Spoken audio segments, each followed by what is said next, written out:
नीतीश कुमार ने नए साल के अवसर पर अपने बेटे को राजनीति में कर दिया लॉन्च। निशांत कुमार गरीबों के बीच बांटने लगे कंबल। दोस्तों नमस्कार, मैं हूं आपका दोस्त एसके चौधरी। आखिर जदयू, जिनका अस्तित्व समाप्त होने की बातें खबरों में चलती रहती है, और यह खबर चले भी तो क्यों नहीं। दोस्तों, जहां आप जदयू को देखेंगे, भले ही 20 वर्षों से बिहार में जदयू की ही सरकार है, लेकिन यह भी बात सत्य है कि जदयू अपनी पैठ उस कदर नहीं बना पाई कि जदयू के शीर्ष लीडर और एकमात्र शीर्ष लीडर नीतीश कुमार अगर अस्वस्थ हो जाए तो जदयू सीधे दिशा में चलना शुरू कर दे। अपने आप जदयू को सीधे दिशा में चलने की क्षमता आज तक विकसित नहीं हुई। यही कारण है कि इन दिनों जदयू ज़्यादा ही कुछ बीजेपी के ऊपर निर्भर होना शुरू हो गया है, और इसको लेकर कई तरह की खबरें आती है कि जब ज़्यादा जदयू बीजेपी के ऊपर निर्भर हो जाएगी तो ऐसा भी वक्त आएगा कि बीजेपी की ओर से अब अपनी सरकार बनानी शुरू कर देगी। लेकिन वहीं पर खबर आती है कि आखिर नीतीश कुमार क्या अपने विरासत को बनाए रखने में सफल होंगे? क्या नीतीश कुमार जदयू को बनाए रखने के लिए अपने बेटे को आला कमान की उपाधि दे सकते हैं? क्या तमाम बागडोर निशांत कुमार के हाथों में सौंप सकते हैं? इसको लेकर कई तरह की बातें आ रही। लेकिन दोस्तों, आइए नववर्ष के अवसर पर आखिर नीतीश कुमार के स्तर से बिहार की राजनीति में अपने बेटे को लॉन्च करने की कोशिश की गई है और इसकी शुरुआत कर दी गई है।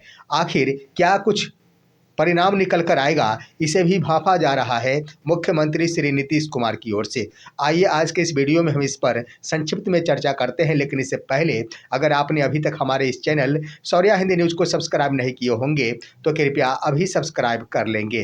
दोस्तों, आप सभी को मालूम है कि जदयू अपने आप यानी स्वयं निर्णय लेने में अभी तक शक्ति हासिल नहीं कर पाई। यानी नीतीश कुमार के बाद आखिर जदयू का बागडोर कौन संभालेगा, ये आज तक स्पष्ट नहीं हो पाया, जिसके कारण यह स्थिति बनती है कि आने वाले दिनों में जदयू का विलय या तो संभवतः अपने आप ही बीजेपी में हो जाएगी, या फिर जदयू के ढेर सारे लीडर टूटकर बीजेपी या फिर राजद में चले जाएंगे। लेकिन इसी बीच बागडोर को लेकर आखिर जदयू के कई ऐसे लीडर हैं जो निशांत कुमार को राजनीति में आने की बातें कर रहे थे, लेकिन कई ऐसे लीडर हैं जो नहीं चाहते कि निशांत कुमार की राजनीति में एंट्री हो, क्योंकि उनके भी सपने हैं। इसी बात को लेकर आखिर नीतीश कुमार नव वर्ष यानी 1 जनवरी 2026 को एक नई प्रयोग के तहत निशांत कुमार को राजनीति में लॉन्च करने की शुरुआत कर दी है।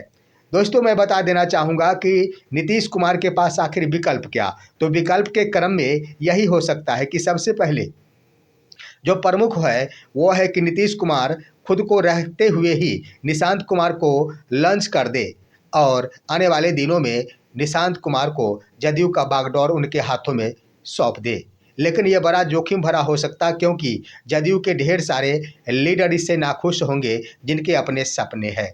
लेकिन यह सुरक्षित भी है, इससे जदयू सुरक्षित रह सकती है, यह भी बात सत्य है। यह आखिर पूरी तरह निर्भर करेगा निशांत कुमार के अपनी इच्छा शक्ति के ऊपर और अपनी राजनीतिक शक्ति के ऊपर। लेकिन दोस्तों, आखिर कितने दिनों तक टाला जा सकता है? जदयू के पास, नीतीश कुमार के पास दूसरा विकल्प ये था कि वो टालते रहे और धीरे धीरे कम ही सही बीजेपी को मौके मिलते रहे, और तीसरा रास्ता ये था कि छोड़ दिया जाए वक्त पर, जैसा वक्त आएगा वैसा देखा जाएगा। लेकिन तीनों विकल्पों में से पहला विकल्प की शुरुआत नीतीश कुमार के द्वारा नववर्ष के अवसर पर की गई कि वो अपने बेटे को राजनीति में लॉन्च कर दिए हैं। दोस्तों, इसके अंतर्गत हम आपको बता देना चाहेंगे कि नीतीश कुमार 1 जनवरी 2026 को आखिर अपने बेटे निशांत को लेकर अपने घर पहुंच गए, नालंदा के दौरे पर पहुंच गए, और सबसे पहले वो अपने पैतृक गांव पहुंचे।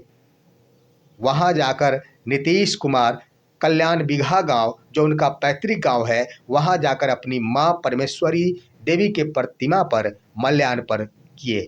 उसके साथ साथ दोस्तों, उनके साथ नीतीश कुमार अकेले नहीं पहुंचे, अपने साथ अपने बेटे निशांत को ले गए थे। निशांत भी अपनी दादी माँ को माल्यार्पण किए।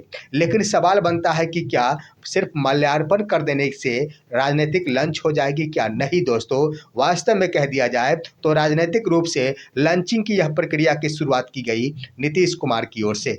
उन्होंने आम कार्यकर्ताओं से मिलाया। वहाँ आप देखेंगे तो नालंदा जिले के जितने भी बड़े बड़े जदयू कार्यकर्ता थे, उनकी मुलाकात निशांत कुमार के साथ हुई, बातचीत हुई, नाश्ता पानी भी हुआ और कई मुद्दों पर बातचीत हुई, राजनीतिक मुद्दों पर बातचीत हुई। लेकिन बातें वहीं पर समाप्त नहीं हुई दोस्तों। ये तो पार्टी के कार्यकर्ता है, तो मुख्यमंत्री के बेटे होने के नाते उनसे बातचीत करेंगे।